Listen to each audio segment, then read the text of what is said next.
On today's episode of the Mark Titus Show, it is Missouri's world, and we're all just living in it. I'm watching this game last night against Alabama. Missouri scores 59 points in the first half. Alabama scored 98 points, Tate. 98 points in a college basketball game where they only play 40 minutes.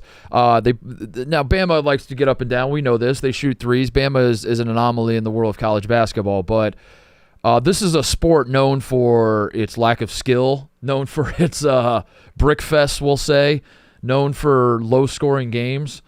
Alabama scored 98 points, never led. Scored 98 points. Got beat by double digits. It got beat by double digits. The Missouri Tigers are absolutely rolling. And I was thinking as I'm watching this last night, and it pairs nicely, if you're a Missouri fan, with the demise of the Kansas Jayhawks, which we'll talk a little bit about today. Kansas is deader than dead, as dead as dead can be. I guess that's not true because they will make the tournament. So they're alive. They're still technically alive. Dead man walking. But oh my God, if you're a Missouri fan, you got to watch Kansas lose by. And I'm pretty sure this is true. Kansas at one point at BYU was down by 58 points.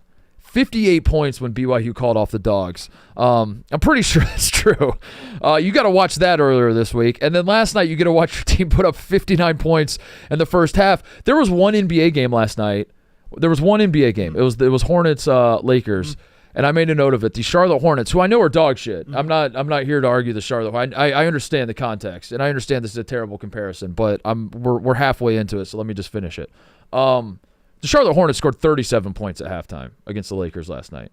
The Missouri Tigers scored 59, and this is a modern NBA where points are. I mean, every time you look up, the final score is 160 to 100. Yeah. And college basketball is not supposed to work that way. Missouri scored 59 points in the first half. Anyway, I'm thinking, is right this second, right now, as I'm talking into this microphone, is this the best time ever to be a Missouri basketball fan? Are Missouri basketball fans as happy as they have ever been? Now, they've been to the Elite Eights. They've never been to a Final Four. This program has never been to a Final Four. You would say that, like, punching their ticket to the Elite Eight, like some of the I think it's happened a couple times. 09, I want to say 2000. Kareem Rush, was that 2000?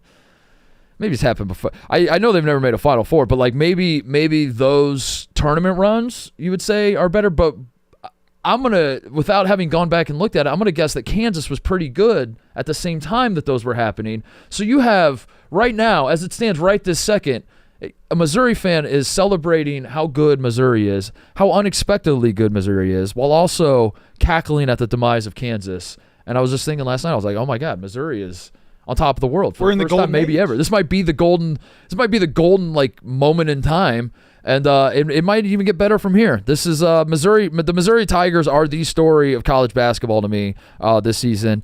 And if you've been paying attention to the show for the entirety of the season, you might remember that they were among the very first teams that I declared will not win a national championship. So we'll talk about that a little bit. The tarred and feathered list that is getting very, very real. These Missouri Tigers are making it very, very real. Elsewhere, last night, Auburn struggles with Arkansas. I was getting whiplash flipping back and forth between those two games, polar opposite games. Arkansas played great defense on Auburn, had all the makings of an upset. The recipe was there. What they forgot to add was Big Z making literally one shot. Just one shot, Big Z. We need you to make one. And if you're not going to make them, stop taking them. But boy, he was airballing shit. He was he made like one good play, and then he made more than one good play, but like the one good play it feels like he immediately erased it by taunting the block and getting a technical foul. Not a great game for Big Z. Arkansas played well and was showing life, and Auburn obviously was not playing that great, but they still win, and they continue to be the number one team in the country. Other conference race stuff to talk about. Purdue drops their third straight for the first time in 3 years, I guess it'll be. The Big Ten champion will probably not be your Purdue Boilermakers. Almost certainly will not be your Purdue Boilermakers. Have lost 3 in a row, and 3 in a row to the other 3 teams that are kind of in the mix: Michigan State, and Wisconsin. Michigan State was a ton of fun, dude. Jace Richardson is like the Jace Richardson Cohen Carr connection is a ton of fun to watch. Oops galore on fast breaks. I don't know. I've said a lot of like less than. I haven't been that mean about Michigan State. I'm just trying to kind of be real about Michigan State. I've enjoyed this Michigan State season, but I got to tip my cap to Jace Richardson, man. He is becoming, for a team that can't shoot, and, all the glowing praise I've given to Michigan State has been kind of backhanded of yeah, they play defense well. They're really good at setting the illegal screens that Tom Izzo coaches and, and rotating in 5 different big guys that'll just push guys around and grab offensive rebounds and play junk basketball. That's unfair. It's unfair. They're fun to watch. When Michigan State gets rolling, and especially Jason Richardson and Cohen Carr, they're a ton of fun. They beat Purdue, and Michigan State is setting up for big showdowns against Michigan for the Big Ten championship. Wisconsin's still alive, though. Blows out Illinois. John Tonji, back-to-back 30-point games for Wisconsin for the first time since Michael Finley was the stat I saw. That just shouldn't have, it's hard for my brain to comprehend Wisconsin being this good offensively, and it's not a fluke. It is they are a team that plays a lot faster than the Bo Ryan teams. They're shooting a ton of threes. They're making a ton of threes. John Tonji scores 30 points, and you don't bat an eye at it. You're like, yeah, that makes sense. He's one of the very best players in the country. And suddenly the Big Ten Player of the Year race has gotten very interesting to me. Very interesting to me. It's a 3-horse race, I believe. Danny Wolf, John Tonji, Braden Smith. Danny Wolf is probably, I don't know. I'll say my thoughts on those 3 guys, but I think Braden Smith, 3 or 4 weeks ago, it was a no-brainer. He had it completely locked up, and the only question with Braden Smith was can he push? Can he make a National Player of the Year push here? But I think the Big Ten Player of the Year race has gotten very interesting. Mississippi State got a marquee win against Texas A&M. That's the first time in a decade, it feels like Mississippi State actually won the big game. So that's encouraging for them. A lot to talk about. There's a lot of fun stuff. I want to open with Missouri, though. This Missouri situation's a ton of fun, and I might have something surprising to say about this whole tarred and feathered situation today. Okay, let's get into it. All right, we'll talk about Missouri here in a second. I first want to ask you how you're feeling after the free throw stream, Tate. For those who didn't watch, and I assume most of you did, but there are people that I have to remind people here that not every single person that watches one piece of content at Barstool watches all of the content at Barstool, and there might be a handful of people that watch or listen to the show that have no idea what you undertook earlier this week. So you want to go ahead and explain what happened and how you're feeling? Yeah, we're doing a show, Barstool After Dark, where basically we take on a challenge, and you can't stop until you finish it. And the challenge this time was to drink 24 beers and make 24 free throws in a row. Yeah, but it was way more convoluted than that. Yeah. For reasons that were never clear to me. Yeah. So, when we pitched that idea, I was told it was too easy. So we decided that we had to hit a checkpoint every time. So drink a beer, make a free throw. Then drink 2, make 2. Then drink 3. Then drink 20 beers and make 20. Yeah. 21 and 21. So at some point we had to make 18 in a row, then 19 in a row. Then and every 20. Time you made when you made 20 in a row, the counter reset, and now you had to make 21 in a row. Yeah. You had to basically do it again and then add 1. And you had to go all the way up to 24. And the Brandon Walkers and the Mark Titus of the world of The Office told us beforehand that was a bad idea. Yeah. But and as is typically the case with these things, when I say that, people think I'm being a hater. Yeah. You're like, oh, you don't believe in us? And I'm like, it's okay. Anything is possible. I'm like, I was just, yeah. It was an interesting judge of character for you yesterday, Titus, because you were right the whole time, and you said that. Mm-hmm. And then, so we ended up staying awake for an entire day, 16-hour stream, made it overnight, didn't sleep once. Wow. And we got all the way to 23 beers drank and 22 free throws in a row. And you couldn't make 23 in a row. We couldn't make 23. For the life of you. 8 hours straight of trying to do it until my co-host, Mark Titus, comes in. And oh, that's right. I did save the day. I forgot about that part. I don't like that. I forgot about that. I was when I wanted to start the show with your free throw stream, I just wanted to hear how you were feeling this morning. I didn't mean for it to be an opportunity for me to Turns out you still talk about saving the day. Turns out you still Listen, I'm doing fine though. I was dead. My arms hurt, my wrists hurt. I did start the free throw stream by telling everyone that if you miss free throws, it's because you're lazy, because you didn't get your ass in the gym. Oh yeah, this is Coach Moore. I was. Yeah. And I stand by it. Yeah. Until 16 hours in, the chat's like, "Come on, Tate." I thought free throws were free. There's no defense. It was a good challenge. It was fun. It was a great idea. I think that's shooting free. Cody, have you ever heard of such a thing? Shooting free throws for 16 straight hours? I knew a guy once who shot over 1,000 free throws. You did shoot way more than me. Way more than me. Did you actually text Brandon that? So I woke up yesterday. I threw the stream on, and among the very first things I heard as I was like eating my breakfast and drinking my coffee and threw the stream on was you being like, the thing about Titus is he only shot 1,000, and I've shot like 2,500. No. And I was like, this mother. And I turned the stream on to gauge like how badly are they going to need me to come in and save the day. Like, should I show up to do mostly sports at the normal time, or should I like get there a little early to help with this free throw stream? And the moment I turned it on, you were talking shit, and I was like, this motherfucker. That's an unfortunate time to turn. What I was trying to do was figure out, because I remember the picture of you holding up the 1,000. Mm-hmm.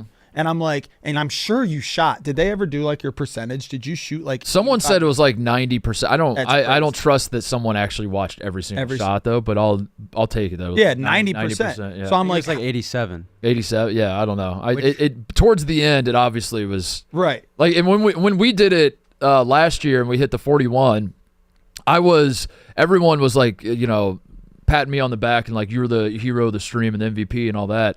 I in the end, I only made 5 of the 41. Oh, really? By the time it was time to like actually do it, I was like, dude, I'm so gassed. Mm-hmm. Like, I know you guys think that I can just step up there and hit 20 in a row. I'm like hallucinating. I don't even know what I'm doing. It's just like I'm just flipping the ball up there, which I'm sure you were feeling. Yeah, that they were. So the chat was like, oh, you're bringing in people. People forget on the first free throw stream, the first wave of people shot for hours and hours and hours, that by the end of it, so you're saying you shot 5 and you were the only only person that shot in the first and last session. I was the only guy wearing a DraftKings jersey that was contributed to the 41. I drove in from Newark, Ohio. I left at 11 p.m. Yeah. And I was here. It took 6 hours. Yeah. So they're fun, man. You kind of fucked yourself though moving forward with basketball challenges. I got bad news for you. Because now every time you announce, everybody's just going to say, because the last time you weren't the one in charge, it was Jerry After Dark at the time. The last basketball challenge he did was he wanted to hit 12 threes in a row, him and white boy Rick. Mm-hmm. And then he basically just quit and was sleeping on the floor of the gym and was just like, we're just going to wait till Titus shows up. And then I showed up and we knocked it out in like 5 minutes. So this is now 2 in a row where I feel like the next time you announce like, all right, we're going to hit me and fucking Big T are going to make 30 half-court shots, everyone's just going to be like, until sports. Yeah, we're just going to wait till I'll just tune in tomorrow morning when Titus shows up, I guess. The problem is, and I haven't told you this yet, we're supposed to come up with a March Madness stream, and the only way to solve the problem. Why are you telling me this now? The only way to solve a problem of, hey, wait till Titus gets there, is that Titus just has to be there from the beginning. I'll do it. You give me a heads up. I'll do it. I'll say this about these basketball streams we do, and every time I get at, like, I pretend like I don't want to. Of course I want to do it, dude. Savior. It is. I hope everybody on earth can feel the feeling I feel when, like, everybody turns to me and is like, you're our only hope. I hope everybody can experience one time in life having a group of people turn to you and say, "You're our only hope." Yeah, it is. And not only do they do that, but they do it in a circumstance that is extremely easy for me. Like, I don't mean to. Like, I need you. I don't mean to like suck my own dick too much, but like, there's one thing in this world that I'm good at, and it's shooting a basketball with no defense and no, like I could just take my time getting the shot off. Yeah. So if you turn to me and you're like, you're our only hope, and we need you to do something that is like as easy as tying your shoes, I'm like, this is fucking awesome. I could do this. I could do this in my sleep. So I pretend like I'm like, here we go. They need my help. Oh my God, let me put my hard hat on. But like, of course, like when I get on the free throw line and I'm hitting shots and everybody's like, God damn, I'm like, this is awesome. I feel like I have a superpower. For you. Yeah. I feel like yesterday, Titus came in, 9 o'clock in the morning. My knees hurt. I hadn't slept. I hadn't sat down. My wrists. I couldn't even move. I feel like I had like tears watering in my eyes. And I'm like, can we get you for six free throws? Sir, can I have 6 more, sir? The funny part, sir, just give me 6 more. The one thing I will say that we haven't said on this stream is that you did have to buy in by drinking 2 beers at 8:30 in the morning. That was kind of funny. Which, I go to the Indy 500, man. I'm used to. You were in your element. I'm in my element, cracking some beers. No, it's a ton of. I love the basketball streams. I love because. We'll move past it here, but I just my final thought is I love doing them because as I've gotten older too, you reflect on a life like I'm almost 40 now, and I reflect on my life, and I'm like, every free second I had when I was growing up, I would just be in my backyard shooting by myself, right? Mm-hmm. And what did I get out of that? What I got out of that was 9 career points in college. Like I have the career I have. You could argue all that, but like as far as like my basketball playing career, I was like, I fucking sucked. And I spent so much time shooting a basketball, and I realized like part of the problem was I wasn't actually playing basketball. I was just shooting in an empty gym. You were preparing for this. And then these opportunities come around, and I'm like, oh my God, this is why when I was 12 and I was in the backyard shooting by myself, it all led to this moment. It's like I'm not good at the sport of basketball because I never like played. I mean, I did, obviously. I played a lot of basketball growing up, but like most of the time I was practicing, it was just like I was like Jimmy Chitwood, just shooting in the backyard by myself, and the ball would bounce, I'd go get it.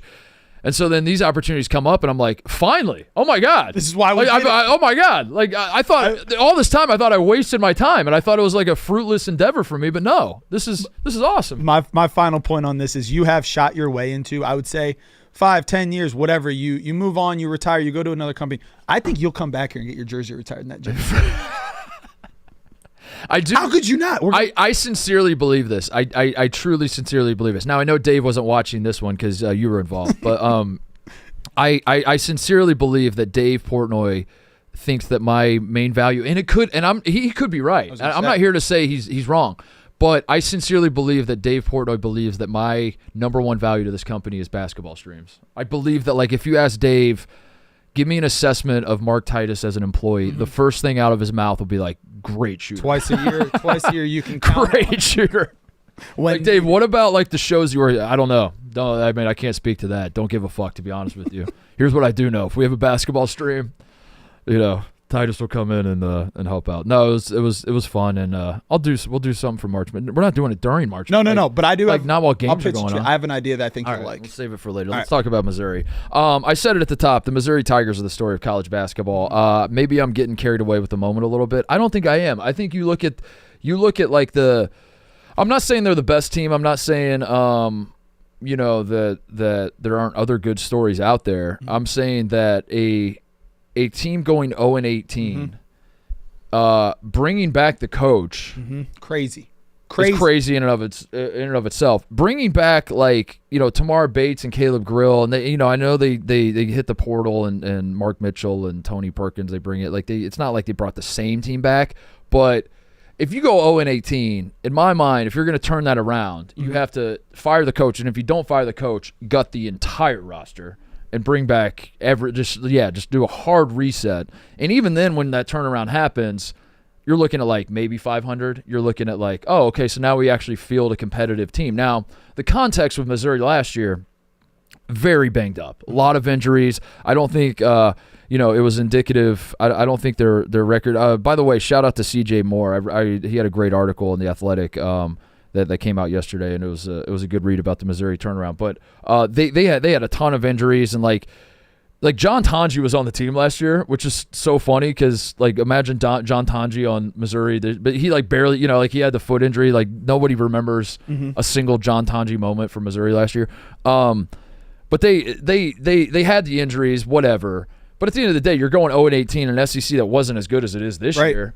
And then the turnaround now is happening in what some people are saying like the deepest, best conference in the history of college basketball. And Missouri is not going to win the conference. Missouri is not the best team in the conference.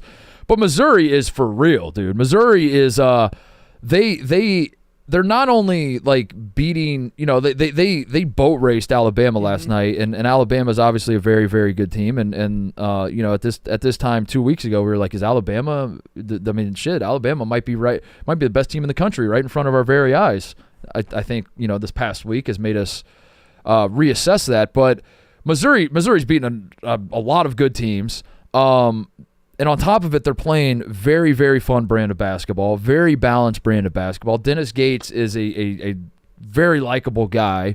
And And I think you just look at like what the turnaround and how it happened makes no fucking sense, and that's what makes it such a fun story to me. Is like this is not supposed to happen in college basketball. There's a way to turn around programs, and that one way includes, cupcake scheduling. Make sure that you add some wins in there.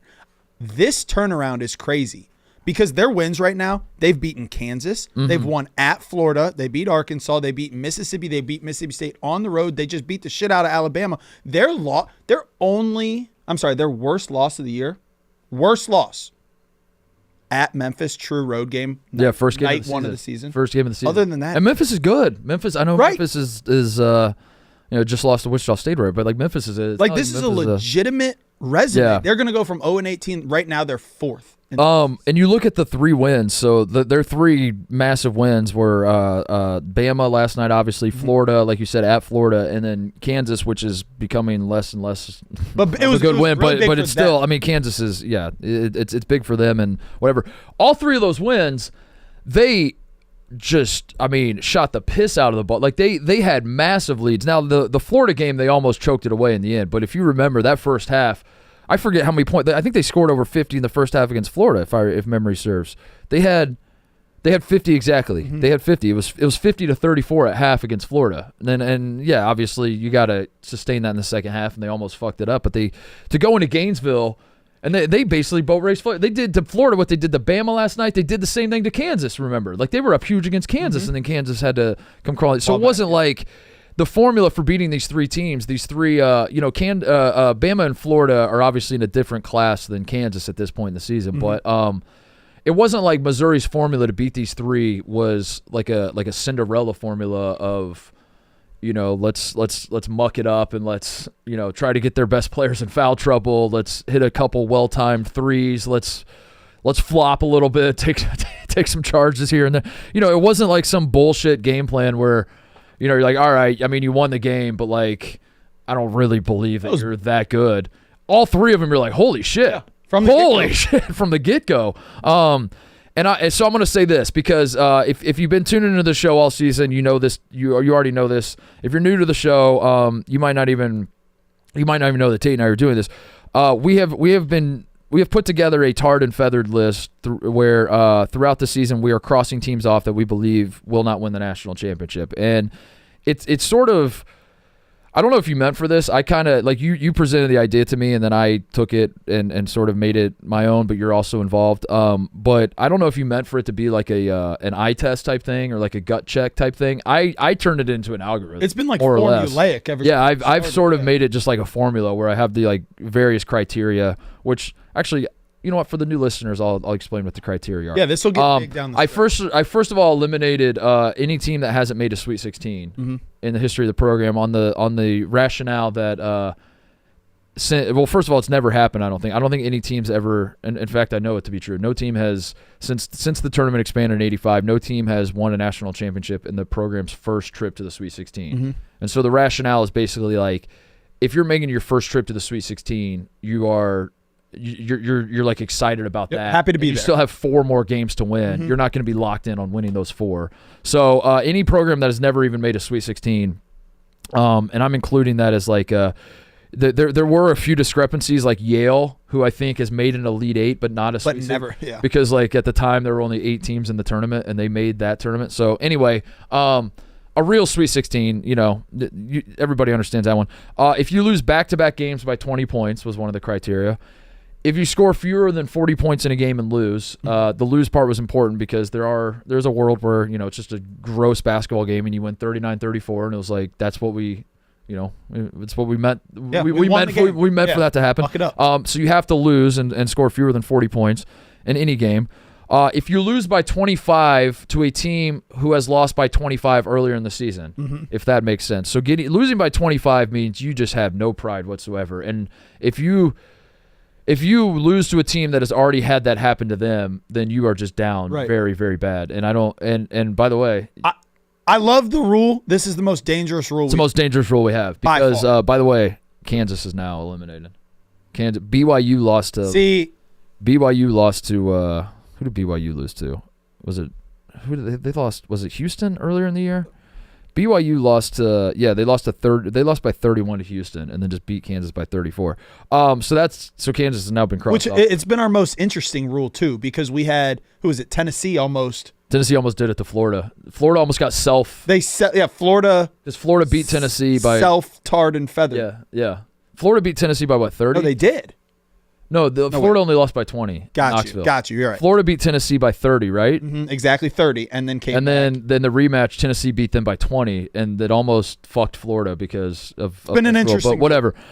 If you lose to a team that's 300 plus on KenPom, we put that one in early just to get the bottom. A mass exodus, yeah. Mass exodus. If you lose 6 straight was one of the criteria because no team has ever lost 6 straight and won a national championship. I think 88 Kansas lost 5 straight.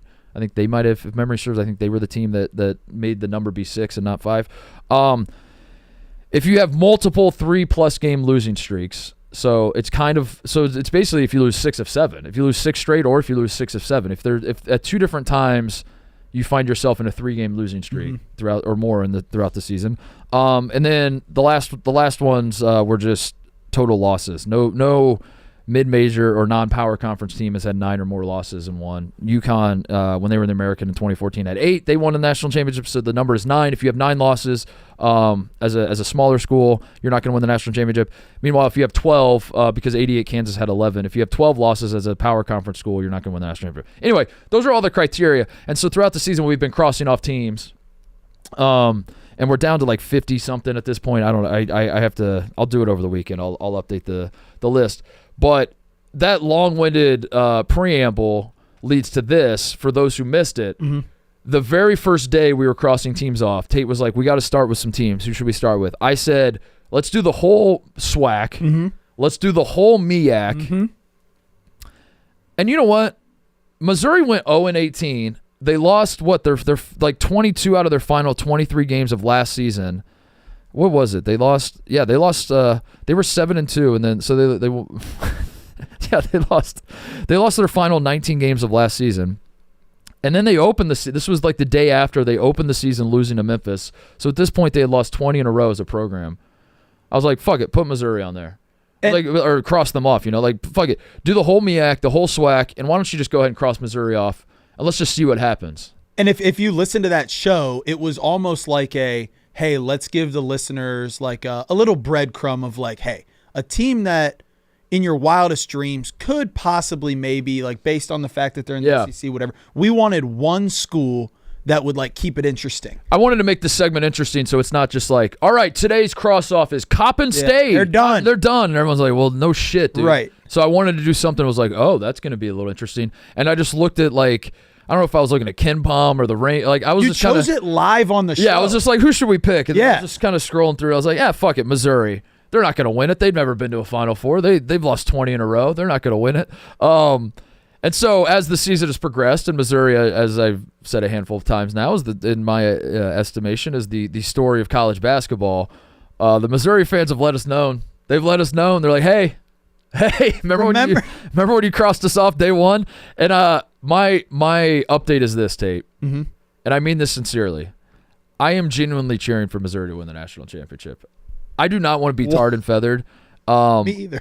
I definitely don't want that to happen, but that would be so fucking funny. That is almost more impressive than like calling the national champion 100% from the start. That's day almost one that, saying this like team day one, no chance. Day one saying if there's one team in the country I know will not win the national championship, it's Missouri, and then Missouri goes on to win the national championship.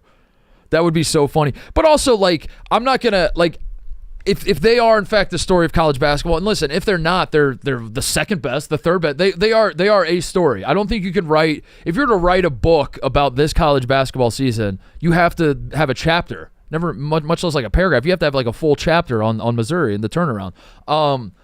I can't be selfish and watch this unfold and be like, what about my little tarred and feathered thing, man? Like I'm not gonna be the hater over in the corner that's like, fuck this story. Yeah, that's dude. a good point. I don't want it to go. But what about me? What about my field? No, dude, it's fun. Like every time I watch them play, I'm like, this team is so fun. And yeah, like we said, the offense is unreal. Mark Mitchell has turned into like a superstar. Like he's like I don't know how they unlocked this in him when he was never a bad player. He was a highly touted recruit, obviously, and was decent at Duke. But he's become just like a point forward that can do everything out there for him. I don't know. I love watching Missouri, and this is the most fun Missouri team, and I say that remembering full well that like 2012 team that lost to the 15 seed. That was a really fun Missouri team, but this one's more fun to me. Yeah, I'm going to ask you this twice today based on teams we're going to talk about. And in the past couple episodes, we've talked about Player of the Year a lot. We've talked about Coach of the Year.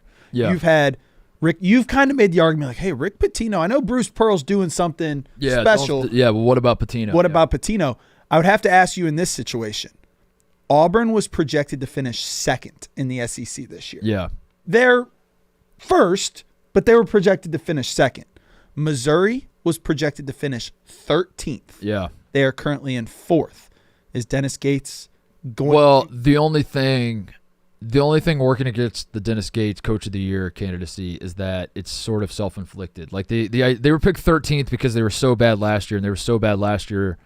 It wasn't his fault. Like I said, there's injuries. There's a lot of contextual reasons, but still, I mean, I don't care how many injuries you had. You got to win one SEC. That's bad. Like that's bad. You can't lose 19 in a row to close. Like that's historically bad. But that was his fault, quote unquote. And he had a good first. That was his second year. He had a good first year. They were dog shit last year, and then now they're good this year. So I think like the one thing working against him is like you kind of you can't be a high jumper and set the bar really low and then clear and be like, do you see how much I cleared that bar? That was fucking sick, dude. It's like being dog shit in football and then coming back and being like, hey, I should be comeback player of the year. Comeback player of the year. Let's give him comeback coach of the year. Well, that's a good I never thought about that angle. Like you see a player, an NFL player playing poorly, and instead of being like, this guy sucks and he fell off, it's like, no, dude, he's just setting up the comeback player of the year. He's going for the award next He wants year. it bad. I love this. I love to see him playing poorly. That's a guy who wants it. He wants to win the comeback player of the year. So you're saying that Gates is substantially like you would put Bruce Pearl and yeah, I mean it kind of has to be Bruce Pearl, right? But to your point, like I think and that was the argument I was making for Pitino was like Bruce Pearl was supposed to have a pretty good team, and they're great. They're the best team in the country. Rick Pitino was supposed to have a good team, and they're pretty good. So yeah. Like what's the what jump is more impressive? Like a team that was like, yeah, we thought they'd finish like third. I don't know where St. John's is picked to finish in the Big East, but they've become the team in the Big East. Like if the Big East has any hope of winning the national championship for the third year in a row, which I don't really look at it that way. A lot of people do. A lot of people want to pretend like conferences win national championships. I think teams do, but I also say that as a Big Ten fan, so it's easy for me to say that. They were fifth. They were picked fifth. Yeah, so they were picked to finish fifth. They're a top 10 team, and they beat the shit out of DePaul last night. Who's Pitino was here, by the way. Did you meet him? Right after you? I met him last time he came through. I didn't meet him this time. He had like a camera crew with him. I don't know what was going on. They're like shooting some sort of documentary or something. But I met the tip of the cap to the St. John's support staff. I met them as I was leaving. They were like, "Did you get to meet Coach?" And I was like, "I didn't want to bother him. I see there's a lot of that guy's got a crew, dude. He's just like really everywhere he goes. It feels like there's just a lot of people around. I was like, I don't need to. What do I? He's got bigger fish to fry than me. I don't need to meet the guy." And they're like, "Well, we thought you wanted to meet him because you said such glowing things about him." I was like, "Well, I'm glad you guys have noticed. I'm glad somebody's noticed that I'm." You're a huge fan. Listen, say he's your number one guy. Say what you called him. Say what you want about me. Best coach ever. Do not say I'm not a Rick Pitino glazer or a Cooper Flag glazer. Those are the two things I've been consistent on this entire season. I must say I'm a little upset. So I heard that we were about 45 minutes short of Rick Pitino walking into that free throw stream. Yeah. Could you imagine Pitino coming to the line? He would not have cared that we've been up for 16 hours. If we had timed it better, we could have. If Big Cat had known, like he knew Pitino was coming in, but I don't think it made sense in the moment. But it would have been awesome if you had delayed it like another half hour, and then Dana did the thing where he oh my God, miscounted how many you had and fucked it up. And then you did the hard reset. And now you just had to make the one. It would have been very funny if Dana would have been like, no, Patino's going to be here in 15 minutes. Let's wait. Everybody hold, and we just hold. That would have been. You just hold for 15 Icing minutes. The kicker, my God. And you sit there and wait for Rick Pitino, and then have Pitino cross his arms and watch you. Been on your ass. No doubt. On your ass. But what we're talking about? Oh, Rick Pitino, Coach of the Year. I think it has to be Bruce Pearl. But I'm going to ask you one more in a little bit. It gets interesting. What makes it interesting with the Coach of the Year is like no one can really define what the criteria Right. It's is. what do you makes value? a coach. I've been a proponent through the years of giving Coach of the Year to the team that's the best. Okay. So that would be Bruce Pearl. And I think in the interest of my consistency, I would have to say Bruce Pearl because, yeah, my argument has always been like at the college level, you're in charge of your rosters, you're in charge of your schedule, you're in charge. You control your own destiny to a lot of to almost an entire extent. You control your own destiny. So the Coach of the Year should just be the coach that had the best team, right? It should be, but that's like, for example, the stat I always look back on Coach of the Year. Like Urban Meyer ran the Big Ten. He at Ohio State he was like 84-7. He never won Big Ten because the expectation was that the thought was like anybody could do that. Right? Like your national coaches of the year. Now, obviously, Dan Hurley won it last year. Yes, and his team was the best team. Yeah. Before that, Jerome Tang, Ed Cooley, Anthony Grant from Dayton. So there's times where it's like, okay, let's give it to Anthony Grant, but then there's times where it's like, okay, Tony Bennett, Jay Wright. Yeah, so the best team. It's like, what do you value at the time? Bruce Pearl has the best team by far this year, and there's a huge reason for it. But you have teams making huge jumps and turnarounds. Yeah. The only I think I default to just like who's got the best team, and then the only other scenarios where I'll entertain it is was there a traumatic or it doesn't have to be traumatic. I don't know why I said that. Just a bad injury. It's not like everybody has to be crying over it. Like, it doesn't have to be Kevin Ware like vomiting on the bench. It could just be a bad injury to a star player. Like if your best player tears their ACL in the preseason and you still have good. a great year, or a coach in his first year, obviously, like where it's like, yeah, he had no control over the guys brought back and all, like if a coach, if Missouri had hired a new coach last year, if this was year one for Dennis Gates and then they were doing this, no question about it. Lock it in. Coach of the Year, National Coach of the Year, Coach of the Millennia, Coach of the greatest coach of all time, maybe. But otherwise, I'd probably just default to Bruce Pearl. Auburn struggled last night, man. I was at home. It was sort of a good win for them in that, like, I like to see teams win games in different styles. You know, I agree. Like it's become a tired talking point for me on the show, but I love the like, show me that you can win by scoring 100 points. Show me that you can win when you're not shooting well. Show me that, I want to see that you have all these different varieties that you can turn to. And I thought Arkansas played great defense against them. Had them. I would say, if you want to make excuses for Auburn, you might say that it's a letdown game after the big win against Bama, and they're back at home and they're taking Arkansas lightly a little bit. I don't think it's that. I think Arkansas's got athletes, and I think, like, as much as I love to clown John Calipari, it's a good roster, man. It's a good roster of athletic players, and they're starting to believe a little bit, and they've been playing well recently. And I thought, John L. Davis, who I didn't get this memo. I don't know when it happened, but he's changed his name to Nelly. People were calling him Nelly at the start of the season, and I thought it was just sort of like a people who know him well type thing. So I didn't feel comfortable doing it. Like, I thought it was just sort of like Jay Williams would call him Nelly on a broadcast, and I was like, they probably dapped up and talked for 30 minutes before the game, but I'm not on that level with John L. Davis. I'm just going to call him John L. Feels like that's just his name now, is Nelly. Everybody just calls him Nelly. Anyway, Boogie Flan going out. John L. Davis Nelly Davis has stepped up and has been like better, and he was a disappointment for a big transfer pickup, but he's been playing well. And I don't know. I thought Arkansas, even though they lost, being on the bubble in their position, there's no moral victories, and you need to get these wins if you want to make the tournament. And now I have to think that they're on the wrong side of the bubble, and I have to think that may have helped our Buckeyes last night, Tate. Unfortunately, it pains me to say it because I wanted to see the number one team go down. That would have been good for college basketball, but I'm just gonna have to settle with Ohio State's bubble. I do want Arkansas in the situation. So that's we can. I do too. I want John Calipari in the tournament. Well, it's fun. They're actually. But yeah, great effort from Arkansas. I thought the story was less about like what's wrong with Auburn. It was more like, Arkansas is just, they got athletes and they're playing great defense and they're starting to believe a little bit. And then Yeah, Big Z couldn't hit shit. Big Z that was kind of it. Big Z couldn't hit shit. When you play in that close of a game on the road against the number one team in the country, and I think they were leading like 58-57 with 3 minutes to go, and you look up and it's like, Big Z, if you don't mind, could you make one of your 11 fucking shots? And it's not that he's like missing. It was the Dion Waiters, right? For some reason, I feel like Cody like has that quote tattooed on his body somewhere. It was Dion Waiters that said, like, I'd rather go 0 for 30 than 0 for 9. 0 for 9, yeah. I'd rather go for 30. Is that a correct assessment of you that you would place a high value on that quote? Yeah. Yeah. Because, like, yeah, I'm going to... That is his lifestyle. I'm going to miss a lot. I don't... I'm going to keep... Volume. We've never talked about that, but for some reason the quote came to my brain. You're like, instead of asking you what the quote was, I was like, Cody will know this quote because it just feels like he gets his shots up.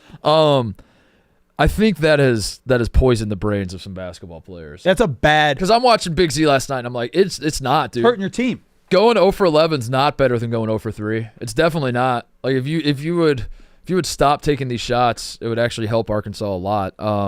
Yeah, he had a bad game. He's been playing well though. I don't want to shit on him too much. He's had a good run as of late, so bad games will happen from time to time. But boy, bad time to be that bad. Mm-hmm. And it wasn't just that he was missing. It was like how he was missing, like airballing badly and in the spots he was like the moments where you're like, oh my God, if this goes in, we got something here. Mm-hmm.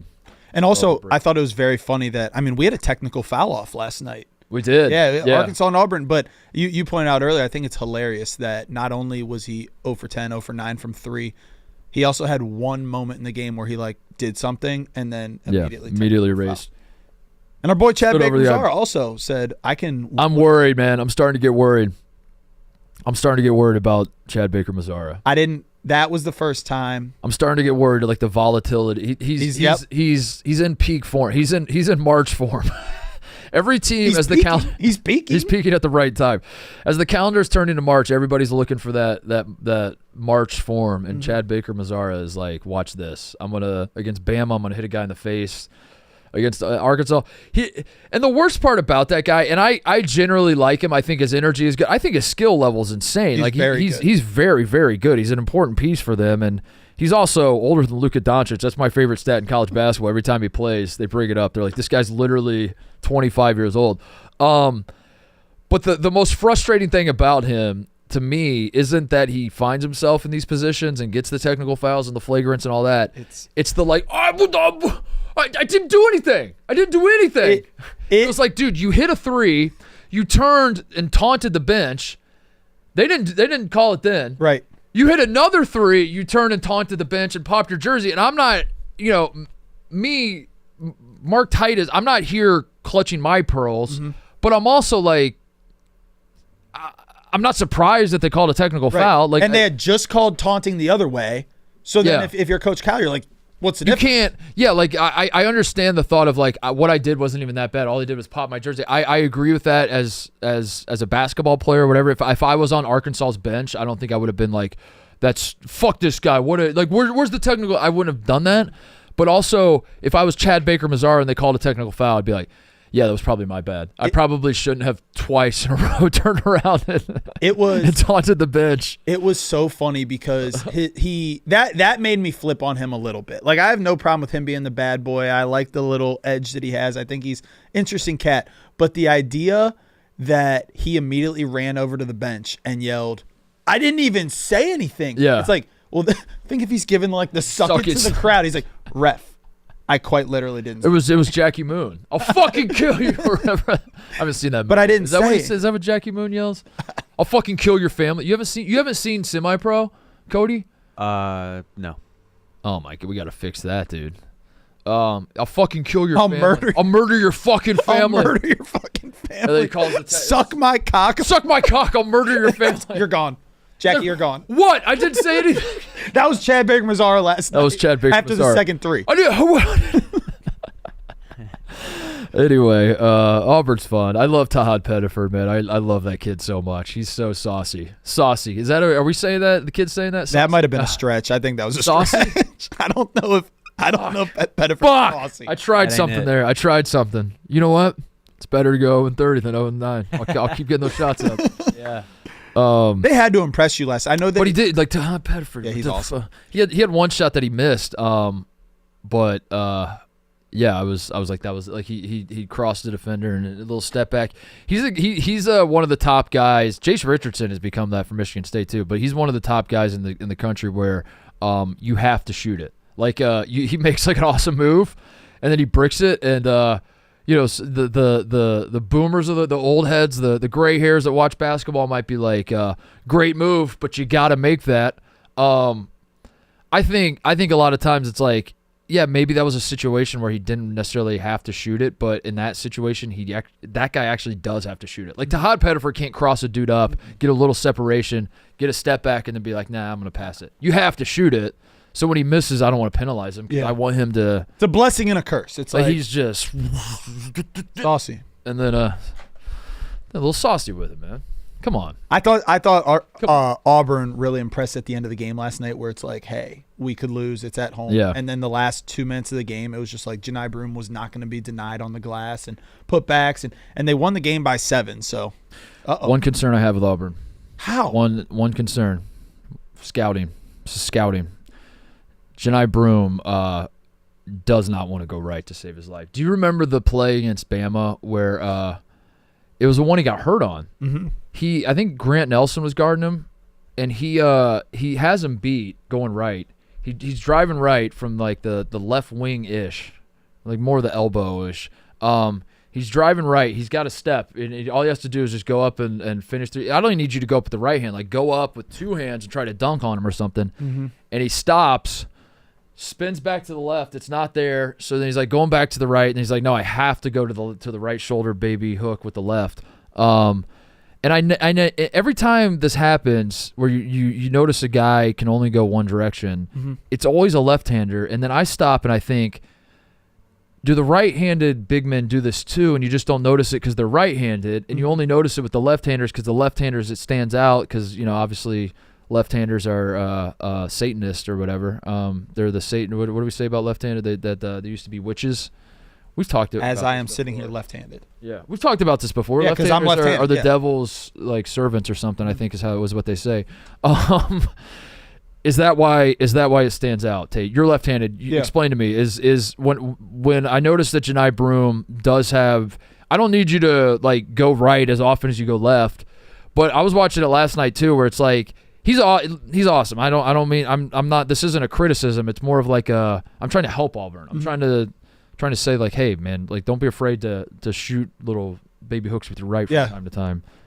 Am I onto something, or am I just being unfair? I think righties are more elitist, where they think that they're like that they point out the lefties, they're better than the lefties, Mm-hmm. whatever. I do think, like, did you see in the All-Star game the other night, Jaylen Brown couldn't finish with his left hand, and Donovan Mitchell said, no left. He's got. He told him he's got no left. That is true. Jaylen Brown is a good example of a right-handed guy that we make a note of him. Yeah, can't not go being left. able to go left. Yeah, that's true. But no, I don't think. I mean, yes, if you're the National Player of the Year or whatever, or second, you should be able to finish both ways. I think it's interesting that he is so left-handed dominant, but also, yes, righties go right more than left. But the concern is that I feel like in the last 2 games, especially, and that's not going to be.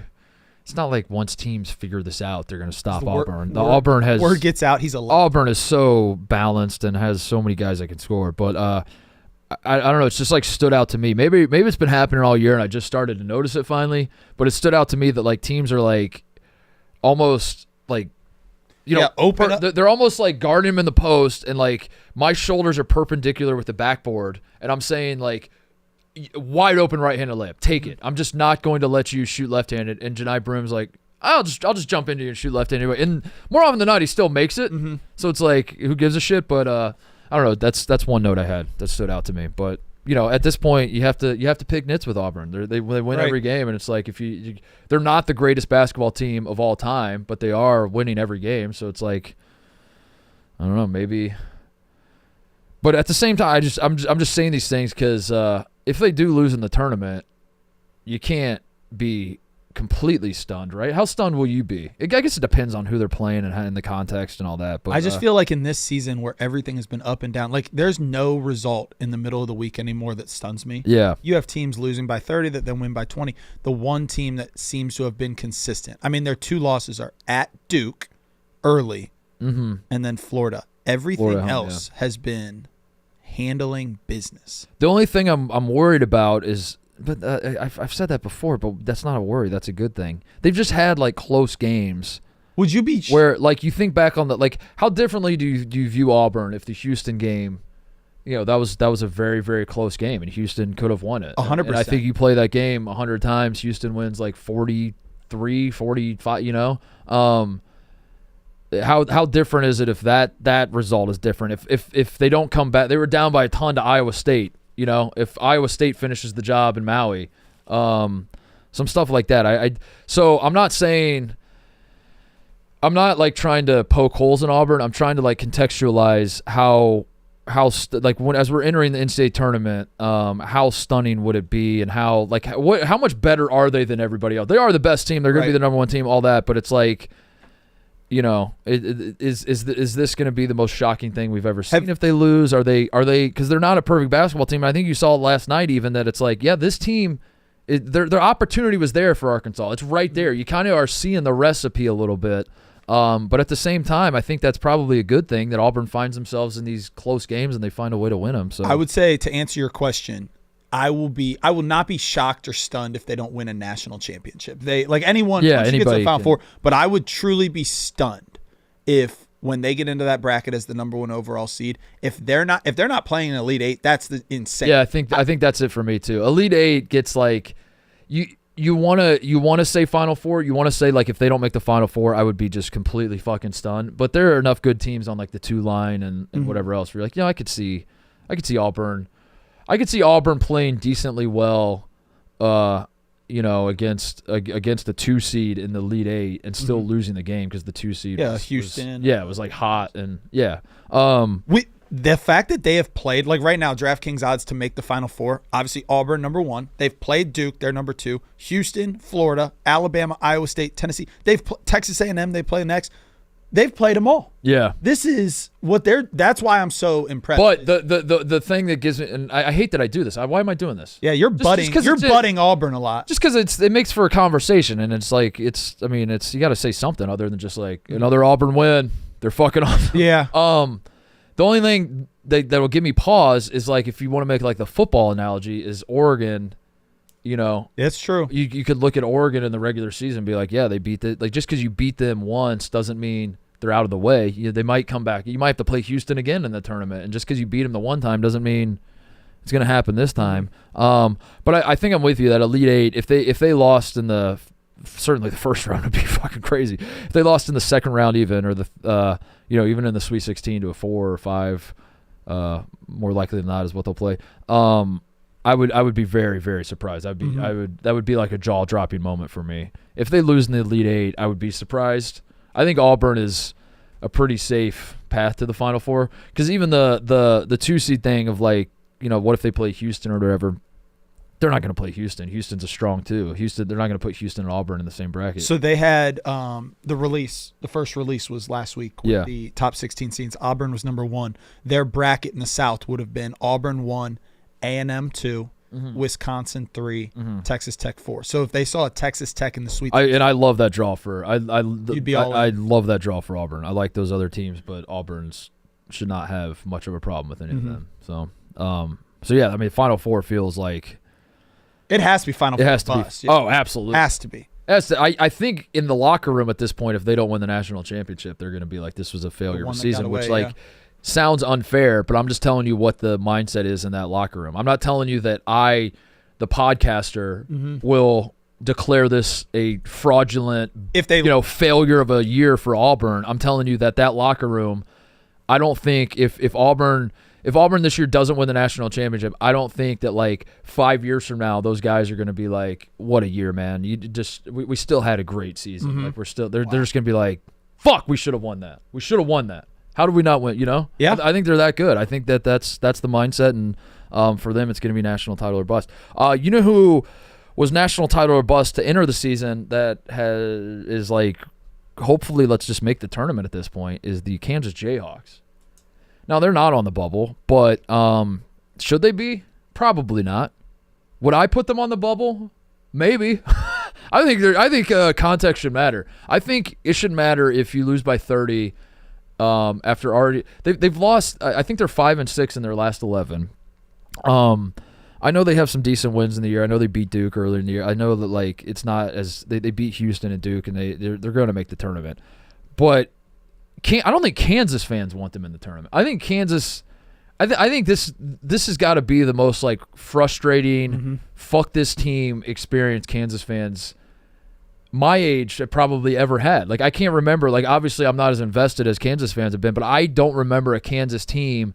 This might not be the worst team they've ever had, but as I think back on it, teams that were probably worse than this didn't have the expectation that this team had. So this has to be like the number one, like, I fucking hate watching these guys experience that Kansas fans have ever had.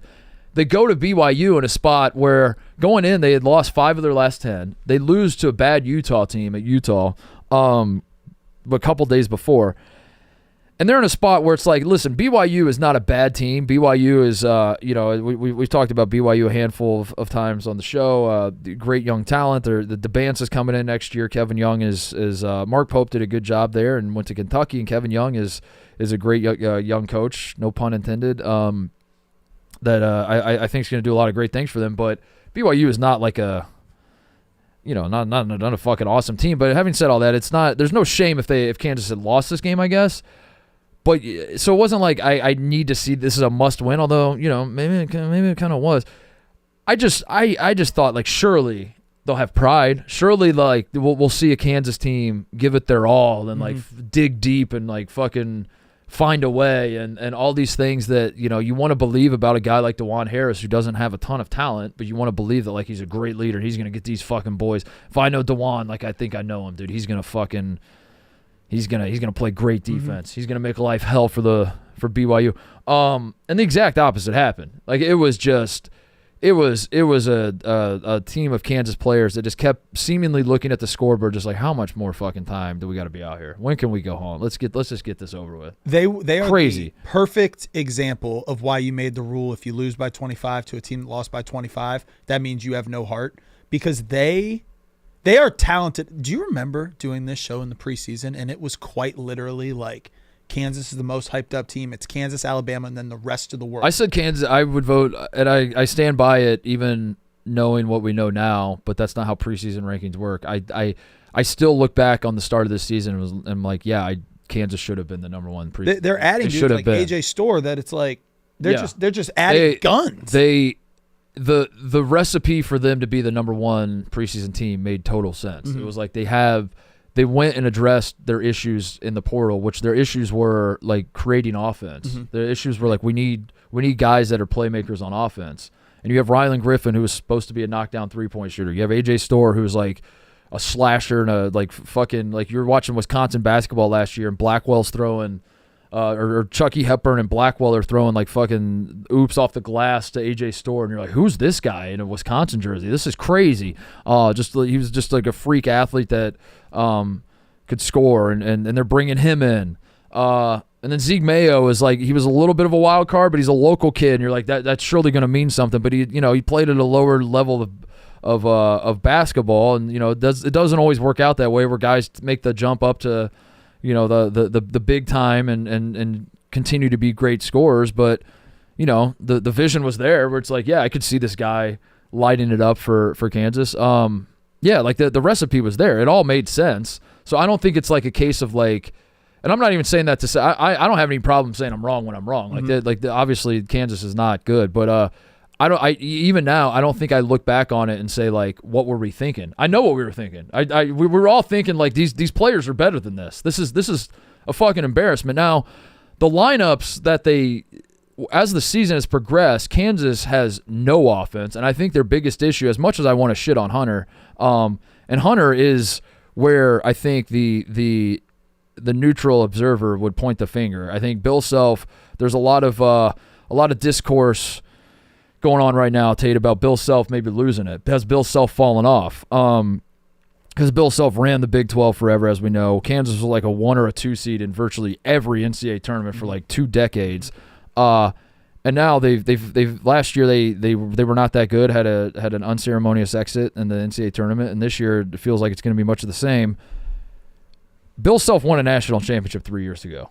The year after that, he had a 1 seed and lost to Arkansas in a very close game that came down to the wire, and then Muss took his shirt off, and it was a second round loss, and yeah, they probably shouldn't have lost, but like they had a good year the year after that. The only 2 bad years that Bill Self has really had recently were last year when Hunter Dickinson was brought into the team, and this year when Hunter Dickinson came back. It could be. It's very easy to point the finger at Hunter. But I actually think the problem, if I was like doing one bullet point problem with Kansas, and there are a lot of problems, but the number one problem to me is you're a team built around DeJuan Harris and KJ Adams, and those guys just aren't good basketball players. They could be good. I don't know what the locker room's like. I don't know if they're good. I imagine they're good dudes. They're good citizens. They're good. They're good at a lot of things. I'm sure. I'm sure they got all their Boy Scout badges, helping old people cross the road and all that shit. They can't. When you have guys like that, and you have to spend so much oxygen explaining what makes them good, you're in a tough spot. Mm-hmm. When Bill Self is going into the season, he's like, all right, so think about DeJuan and KJ. Just great guys, and I'm going to tell you why. And then you have to like talk for 10 more minutes to explain what they bring to the table. That's a bad spot to be. Because you know what John Shire's saying about Cooper Flagg? The thing about Cooper Flagg is he's fucking awesome at everything. And then he just kind of stops. On to the next. And they're on to the next. And everyone's like, yeah, we kind of know, man. We're watching it. We're seeing it. You know what Bruce Pearl's saying about Janai Broom? He can do everything. Yeah. He does everything for us. Watch the game. He's fucking awesome. And Bill Self's like, the thing about DeJuan is, it's the little stuff. It's like, there'll be a ball screen, and he could fight over it. And what that does, and you're like, I mean, if that's your best player, that's like the core of your team. Yeah. So you're watching Kansas, man, and like they'll throw lineups out there. There's 5 guys out there, and it's like a coin flip on whether Zeke Mayo has it tonight. And Hunter can score and get the stats. Hunter's not a scorer though. Hunter's a very specific. I mean, I've beaten Hunter points to death. I've made the same observation about Hunter 1,000 times. He's good at what he's good at. Everything else he's dog shit at. But he's good at like 4 things, and those things, like, he can get to his spots, hit his little baby hooks, and every so often he's open for 3. He can knock those down. But Hunter's not a scorer, even though he's averaging a lot of points. He's not really a scorer. Zeke Mayo is like the one guy I feel like can be a scorer for them, and that's like once every 3-4 games, And that's it. And that's all they got. And you're watching these games, you're like, where's the offense going to come from? No fucking idea. And there's no desire to like find it. Kansas is at a bad spot. But I also say all that to say I don't think Bill Self is washed. I think he's gonna figure it out moving forward. I don't think this is like the new norm for him. But last 2 years have been brutal. So my question for you here then. So they were a 5 seed in the most recent bracketology coming into this week. They have now had a week where they've lost to Utah and BYU. Mm-hmm. Say they come into this tournament. They're going to make the tournament, but say they come in at like a 7 seed. Is that a team that you want to see across the line or not want to see across the line? If you're a 2? I do. Like if you're like... You're like, I mean, because my 7 seed, 10 seed matchup could be like an Ohio State or Louisville or something, or it's like, well, it's the number 1 preseason team in the country, dude, but they're like ass. I think Kansas is. I think any argument for Kansas is like not based in reality. Right. It's like it's based in like Kansas the mystical, State, yeah. like what if we just buy in? Yeah. What if they just flip the switch? Yeah, I know. I know their season hasn't been good, but what if they just fucking lock in, man? And it's like, how does that work? What does lock in look like? If you took Kansas in the preseason rankings off this team's play. But that's what's been hard about the, like when they had the debacle at home against Houston, and you were asking me like, are you out on Kansas? Like, I don't know. That's been like a topic with us for a handful of instances this season. That's why you go back and forth, is because you're like, yeah, I mean, the names are there that you can sort of see it come together. But I think the reason I don't trust that it will is because I do ultimately think it's just like the puzzle pieces don't fit. I think that like at this point, if you're expecting AJ Storr to like be the AJ Storr that they thought they were going to get, yeah, that's just not happening. It's just not happening. Now, I say all that to say, just because I'm in a mental torture chamber with fucking Kansas all season. Remy Martin when they won the national championship, Remy Martin came alive in that tournament, and he was playing. I got to go back and look at it. Let me pull this up. Remy Martin game log. Remy Martin game log college. He was a guy that they get from Arizona State. Was not like all that great the year they won the national title. Like throughout the season, wasn't as good as they were hoping he would be. Kind of fell out. Yeah, he had like a stretch. I'm looking at it now. So they play. He did not score double figures. He had a 0-point game against UTEP, 0-point game against Stony Brook, which sucked, and they blew him out anyways. So it doesn't really matter. And then he goes he doesn't score double figures from December 18th to March 11th. So he goes 2 months, 3 months. He goes 3 months without scoring double figures, and then the tournament rolls around. He scores 15 in the first game, scores 20 against Creighton, scores 23 against Providence, and then he just came alive and was like, oh, that was the guy we got. So I guess if you're a Kansas fan trying to cope, you would be like, what if A.J. Storr does the Remy Martin thing and just turns it on? And but yeah, that's what every argument for Kansas is based not in reality. I'm not saying it can't happen. I'm saying your only argument is what ifs and what if Bill just gives a hell of a speech? What if suddenly the pride kicks in? It's just nothing you've seen so far says this is a team that's going to suddenly figure it out on offense, which is their biggest problem. Then this is an all-time discipline. I'm looking up right now the last 40 years of preseason number ones and what's happened. Only one team didn't get in the tournament. One team lost in the first round. 80% make the Sweet 16, 50% make the Final Four. Preseason number one team? Preseason number ones. Last year was one of the worst to ever do it. Kansas lost in the second round to Gonzaga. But it wasn't this is a bad run of preseason number ones. I know. Can you name the two? Carolina was the one. Carolina's the one in 23. That was 2 years ago. And then also missed the tournament. And then Michigan State COVID year didn't make the tournament. Oh, yeah. Dude, they disappointing. Talking about a disappointing year. Disappointing year for Michigan State. But I mean, yeah, if almost 50% are making the Final Four and the two teams that aren't are Kansas and Kansas. Yeah. It's tough. Bill Self problem or Hunter Dickinson problem? That's chicken or the tough. We talk about Wisconsin yet? John Tonji. I think this has become very interesting to me. John Tonji had 31 against Illinois. Illinois is sick. They're injured. They might be dying. Who the hell knows what's going on? Brad Underwood. You saw that clip after the game where he's like, "Are you in or out on it?" So explain it. Yeah, Brad Underwood. Excuse me, in case you missed it. Illinois, what did they end up losing by? What was I turned the game off. I was like, Wisconsin's got this in control. I kind of have to stop treating Illinois I say that, but then Illinois plays Duke on Saturday, and I'm going to be back in. But I got to stop. I got to stop treating Illinois as this is a good game. Illinois versus a good team. I got to stop saying this could be a good game. Mm-hmm. But then they play Duke on Saturday, right? That's this Saturday. Yeah, it is. That's Square Garden. So. Never mind, because that could be a good game. It would be their it'd be their third in a row, but it wouldn't be. It would only be their first time. Losing 3 in a row. Mm-hmm. Yeah. Brad Underwood. They lose by 21. Yep. 95. Wisconsin putting up 95, and it's not crazy. It's that's the norm for them. And they're going to the handshake line, and Brad Underwood goes to Greg Gard and says, obviously we're paraphrasing, we're reading lips, trying to make sense of the situation, says, my guys are sick, so we're just going to go to the locker room. And then Greg Gard's confused. Yeah, you know what, just go to the locker room. So they don't shake hands, but Underwood tells Gard, we're not going to shake. And then, most people, I think, saw this and were like, weren't your guys just playing Big Ten basketball against the other guys? And, haven't they, isn't this a contact sport? And, why now do you not want to get them sick? I don't think he was being a bad sport. I do think it was bizarre and weird and who cares? But maybe his mindset is the handshake line's not actually necessary, whereas playing the game is necessary. Ultimately I don't think it was that big of a deal. That's my takeaway is funny. It was funny. It was bizarre. It was weird. Wasn't really that big of a deal. It doesn't change anything. I still have the same thoughts on Brad Underwood that I did before that. I have no problem with it. My question for you would be /Brad Underwood. Do you do it if you win?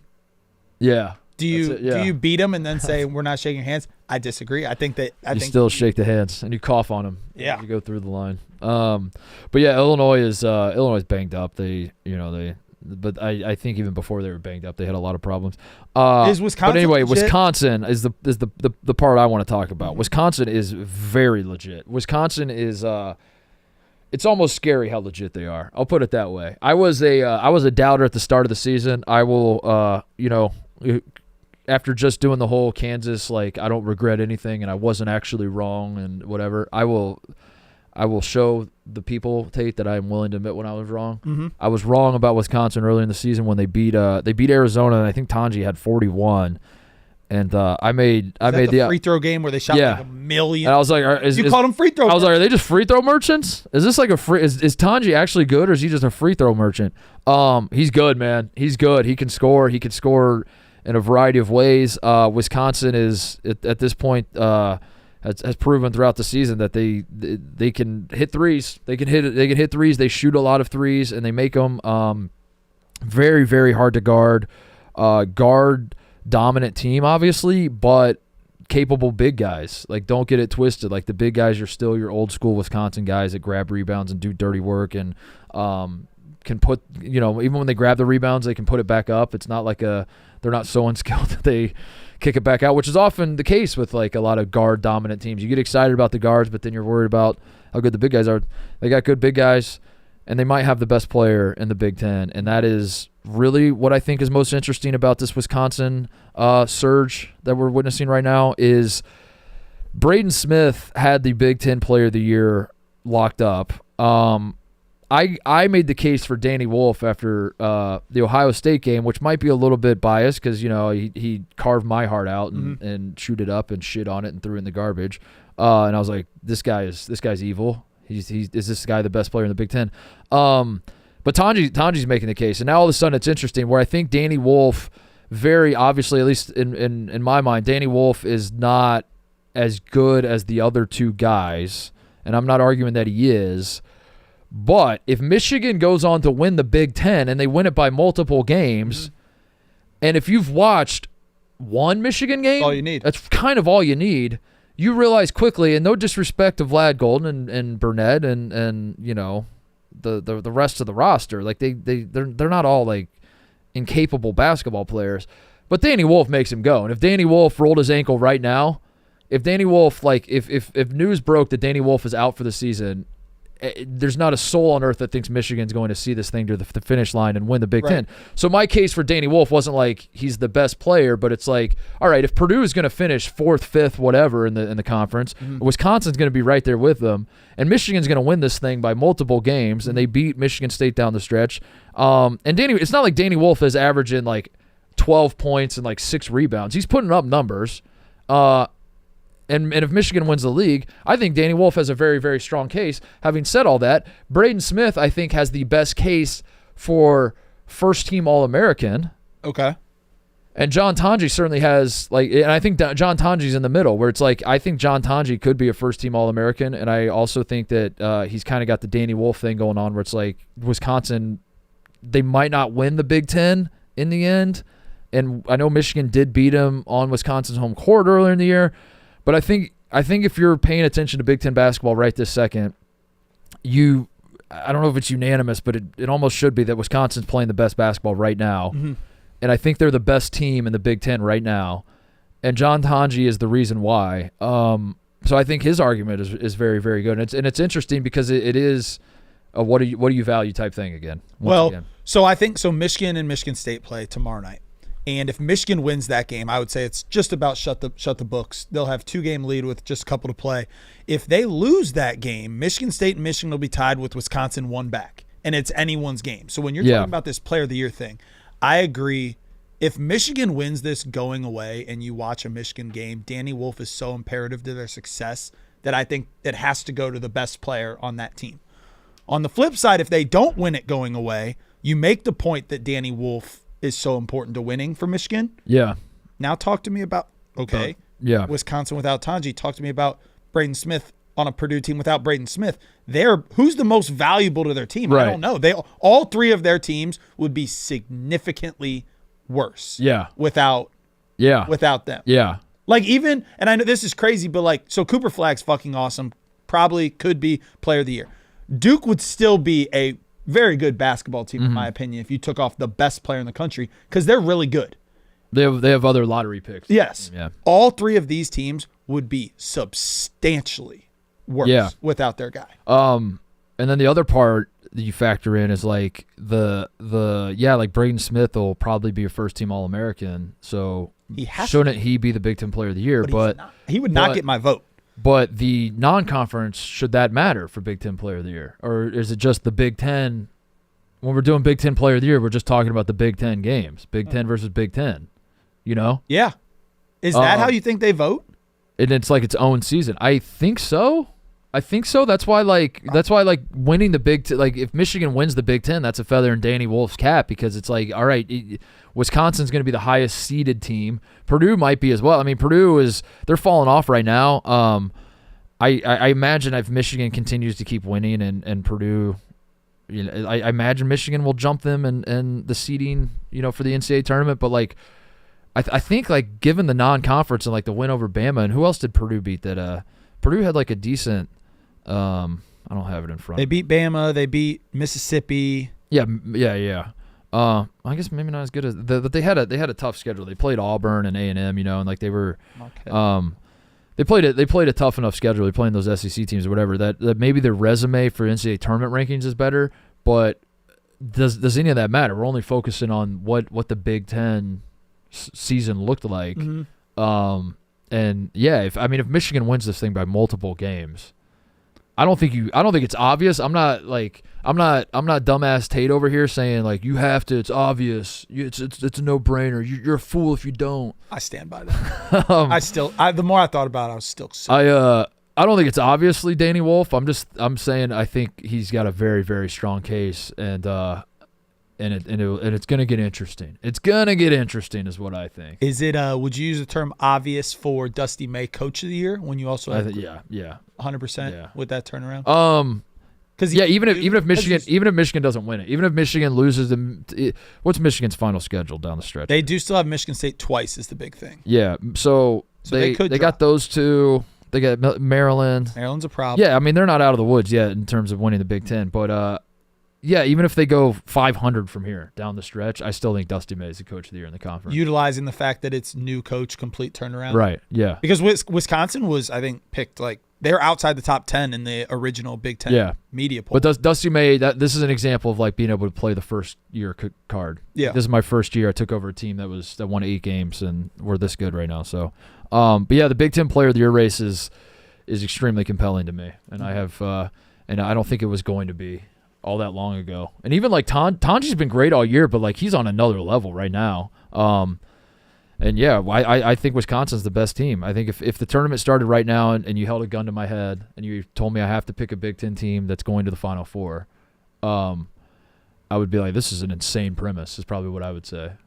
I would probably look at you and be like, this is fucking insane. You're out of your mind. Why are you holding a gun to my head asking me No, I would pick Wisconsin. I would probably. They're playing good ball. You'd have to and they're going to keep playing good ball. They have the easiest schedule left. They have. Yeah. What else? Cleanup stuff before we get out of here. Kyle Neptune with an all-time collapse, dude. I think he's done. He's got to be done. Tough. He's not getting fired in the that ship sailed. He's not getting fired in the middle of the season, but he's got to be. If Villanova brings him back next year, I hate to do it to him, but I have to treat Villanova as an unserious program. If they bring him back next year, I have to at this point be like, all right, well, so they're not serious about winning national championships like I thought they were. Yeah, at one point they had like a 90-some% chance to win that game. Fucking insane. And they lost by 7. Insane collapse. Or matter of perspective, great comeback from UConn. Shout out Dan Hurley. UConn, great coaching. Figured out how to inbound the ball. Made sure we could take the ball out of bounds in crunch time situations. Other coaching news, and this pains me to say it, this hurts, and I almost don't want to call attention to it because, as you know, we here on the Mark Titus Show, we are the tastemakers of college basketball. We what we say is what the public. It's like a human centipede. We shit into the public's mouth, and they shit it on down the line. Micah Shrewsbury, who I love. And I have there's a lot of video out there, a lot of audio recordings of me saying that I think he's a great coach. I think he's a home run hire for Notre Dame. It is not going well right now. Mm-hmm. He's in hell. And he just who did they lose to the other night? SMU. It was it was SMU last night. It was before that. Was it Syracuse? They lose to Syracuse. It was Louisville. They lost by 15 at home, and they had so they're in a losing. So they lost to Miami and Virginia Tech and Florida State. They lose those 3 in a row. 3 just god awful basketball teams, and I'm not mistaking Notre Dame for a good team, but you should win at least one of those 3. And then they play at Boston College, and they need 2 overtimes to beat just a dreadful Boston College team. They get the win, but it's not looking good for Notre Dame. And then they come back home, and there are 12 people in attendance for the Louisville game. They lose by 15, and Micah Shrewsbury kind of snaps in the post. I think it's fair to say he has he snaps. Yeah, he snaps in the post press conference, yelling at the fans for not showing up. And he's like, I understand that you're not here. We suck right now, but don't. What was the quote? Don't come back. I hate that Dan Hurley hit so hard when he went with the get us now thing, and then went on that run. That you can't tell me Micah Shrewsbury wasn't. That was acting. That was a little bit of acting. That was it was hey, you're either with us now or don't join us later. That happens after Louisville. And I get this clip sent to me by 100 people because they're like, you're a Shrewsbury guy. Did you see this? Don't come back when we're winning. And I was like, yeah, I saw it. If I'm trying to find the silver lining, I'd say he's just trying to get his people motivated, his fans motivated, get him fired up. He's trying to do the Dan Hurley playbook. He's trying to get the team going, whatever. And then they followed it up last night. They were down 25 at half to SMU at home. Whomping. Down 25 at half, and he's got reinforcements are coming next year. Jalen Harrelson's a fucking stud. They have a top 5 class. Stud. They got recruits coming in next year that should right the ship a little bit. So my official stance. One more year before we panic. Okay. One more year before we panic. All right, but I'll be honest. In a bad ACC, I didn't expect Notre Dame to be good this year. I expect them to be better than this. And I'm a Shrewsbury guy, and I've said a lot of great things about him. I don't know him, but by the way, transparency. This isn't a Bosco situation. I don't know Shrewsbury. I don't know if Shrewsbury knows me. I just admire the guy. I've always admired the programs he's been involved with and how they've played, and I really love watching his Penn State teams and all that. And I just thought he's like a bright mind. And you start paying attention to the way other coaches talk about him that have worked with him. And it just he checked all the boxes for me. And I was like, this is a guy that I'm very fond of. And he makes me want to, the more I would learn about him, the more I'm trying to watch the plays he's drawing, just all that sort of stuff. I was like, yeah, I think he's going to kill it in Notre Dame. I think, I think Notre Dame basketball in my mind is a step up from Penn State. There is a little sentiment out there. It's why did he leave Penn State? He should have stayed there. I don't know. I see why he left. He coached in South Bend already. He's kind of familiar with the area. He's an Indiana guy. It all made sense. Everything about it made sense. That was a home run hire to me. Mm-hmm. And I'm still not panicking, but boy, tough times for Shrewsbury guys like me. I don't understand so when Hurley did it, it was get us now, because basically we're gonna fix this and we got the dudes and we're coming. Yeah. I don't understand Shrewsbury's. It was don't come back when we start winning, but that's quite. Dude, you want your fan? Yeah, it's quite literally what being you want. A fan is. Yeah. It's you can't be mad when we're losing and then be happy when we're winning. Yeah. That is literally. That's just being a fan. What everything about is. I'm interested in the idea of NIL now being. I was reading the article about Bill Belichick is in a feud with the feud's too strong a word. Maybe it's not. I don't know. I wasn't in those meetings, but Bill Belichick is feuding with the basketball program basically because there's only so many dollars in Chapel Hill, and both programs are trying to pay the players, and there's got to be an allocation of if you're North Carolina, if you love the Tar Heels, fucking love the Tar Heels. I bleed baby blue, Carolina blue in my veins, and I'm sitting on the $10 million and I want to give $500,000 to the school I love. Mm-hmm. And they're like, all right, so how do you want to allocate this? You're like, oh, I didn't think about that. Do I want a new point guard or do I want a starting quarterback? I don't really know. You know what? Give me the quarter. So given like that instance, but then also you figure that's going on around the country, where I don't think schools are short of money, but we live with this understanding that they all have unlimited money. That's not the case. There are budgets at play and stuff. How many schools? And the reason I'm talking about this is because in Notre Dame, how many schools are going to be able to, satisfy both programs? It's something I worry about as an Ohio State basketball fan. I genuinely worry about it. I'm like, you can probably count on one hand the people that live in Columbus that love the Buckeyes that would rather see the basketball team do well than and I'm one of them. You're the and I don't only live in one Columbus, I know. but I might be the only Ohio State guy that would rather see the basketball team be good than the football team. I want to see the football team be good, but I would, if you're asking me, I'd rather the basketball team be good. Is it going to be possible for teams to have sustained success with both programs moving forward? I don't know the answer to that. Especially when, if you think about it, a lot of times these donors go with the team. Like if your fan base is happy, it's easier to raise money. If your team is not playing well, it's harder to raise money. You've got Marcus Freeman in Notre Dame that's on this like rise that everyone's excited about. Shrewsbury's all of a sudden alienating part of their fan base, and also the team's playing like shit. The one thing that will help is that basketball, I think we're not getting I've talked about that a million times. The transfer portal guys aren't necessarily the guys that are making the biggest differences, Mm-hmm. And now you still have to pay the freshmen when like obviously Duke is paying Cooper Flagg and you got to have like packages in place to land the 5-star recruits, but maybe that's ultimately like the money's going to go to the football, and then the basketball just has to get creative. Like I mean I imagine Michigan fans might be listening to me say this right now and they're like, what about us? We won a national championship and now our basketball team's about to win the Big Ten. We're in a good spot we just got Bryce Underwood. We're winning the Big Ten with Dusty May. I would say, yeah, let's wait like 5-10 years and see how that all plays out, because I think Michigan fans are the same way. Like they have a good basketball program. They might win the conference, but like when push comes to shove, when push comes to shove, and you ask the Michigan boosters like, where do you want your money to go? They're gonna be like, give us more football guys. And Michigan is winning. Michigan's not winning the Big Ten this year because they went in the portal. I mean, they did go in the portal, but it's not like they were writing fat checks for Danny Wolf. Right. Or write a fucking like $10 million check to get the guy from Yale. Right.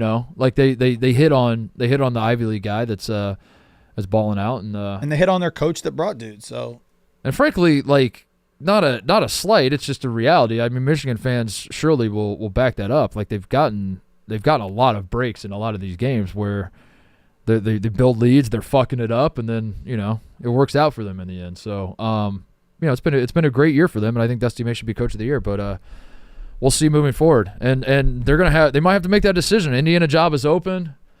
Dusty might be like, hey, what's the NIL situation? Can you guarantee me that I'm going to get X amount of dollars moving forward, or is it all going to go to football? I don't know. That's something that I thought about. We were talking about Shrewsbury, and I was like, I trust that he's going to turn it around, but like if Notre Dame fans don't give a shit, like that's kind of. How's the Indiana split work? Like say Dusty May goes to Indiana, and they've got a football team that's on a meteoric rise with a great coach. So you're telling me Cignetti's over there having to be like, yeah, I want money for the football team. Cignetti's the one that's going to have to fight for the dollars. Wow. Yeah. That might be – that's one of the very – Yeah, and I know it seems insane. Indiana football was, a playoff team this year. Yeah. The basketball program hasn't – and they got their guy.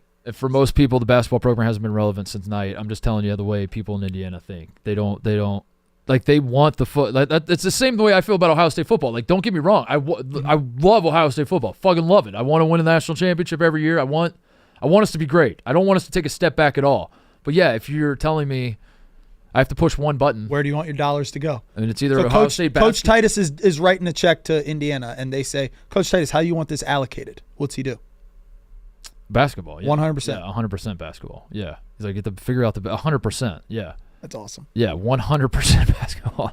Yeah, he doesn't even think twice about it. Yeah, he said, "Don't ever ask me that again." What a flicks the box. Question. Don't remind me. What a again. foolish question. And I would do this if I had the ability to like flip the status of the basketball and football programs in Ohio State. If I had the ability to like sneak in at night and like unplug this wire, plug it in there, and plug it, I would do it, and I would be hated for it in Ohio, and I wouldn't give a fuck. You got to stand for. Wouldn't give a fuck. Need my Buckeyes to make this tournament, man. We got to make the tournament. All All right, give me the schedule this week for the We have a people. huge Dude, tomorrow night. Michigan State, Michigan is a huge game tomorrow night on Fox in Ann Arbor. Friday night. Do we like those games? Do we like the Friday night games? Because I'm 32 and I don't want to go out and do other things, I fucking love. Same. I think it's awesome. Same. The only issue I run into is, as a married guy, is the wife will turn to me on Fridays and be like, "You've been watching basketball all week. I know you're going to be watching basketball all weekend. Can we get one night?" Yeah. And then I have to be like, is this game big? So a lot of times on the Friday nights, I might have to watch on the DVR in the morning before the Saturday slate starts. I'm calling Michigan State, Michigan. But you're right. As a guy that doesn't go out much, like there have been I've generally liked. I like basketball on more basketball. So like it's Friday, and I don't Friday night like games. that for football. I hate Thursday night football. I hate when it's a random football, whatever. I think that the best thing on Thursday night is when there's, last night, Wednesday night, SEC basketball is fucking awesome. Yeah, I do want the state of Indiana to say I want Purdue and Indiana to come together and say we're not going to play on Friday nights. So I want to respect high school basketball. Teams. I would love that to happen. Saturday we have a great slate as usual. First game of the day, Tennessee goes to College Station, 6 versus 7 in the country. Tennessee versus A&M. Didn't even talk about Mississippi State's big win over A&M. I don't even mean to do that. It's not a troll, Brandon. We forgot to do it. But I'll say this about Mississippi State fans. Here's something for you. Josh Hubbard is my number one Kimba candidate in the country this year. Wow. My number one guy who can just single-handedly march a team to a national championship. It's not going to happen. I don't think Mississippi State's going to win the national championship. But if there's one guy where I'm like, that guy can get fucking hot and just like take over games, maybe it should be Tanji. Maybe it should be. I don't know. But Josh Hubbard is just so bouncy, and he's just so saucy with it, man. That guy, he's just so fucking saucy. I love him. So another huge game. Iowa State goes to Houston for Iowa State-Houston game. And then one more. I like a little Kentucky. Mark Pope going to Tuscaloosa for the Crimson Tide to avoid 3 losses in a row. Mm-hmm. Big win for Kentucky last night. Blew out Vanderbilt. Close game at halftime, and then ass whooping. And they pulled away. All right, that's the show. Great weekend of college basketball ahead. We'll be back Monday morning to break it all down. See you guys then.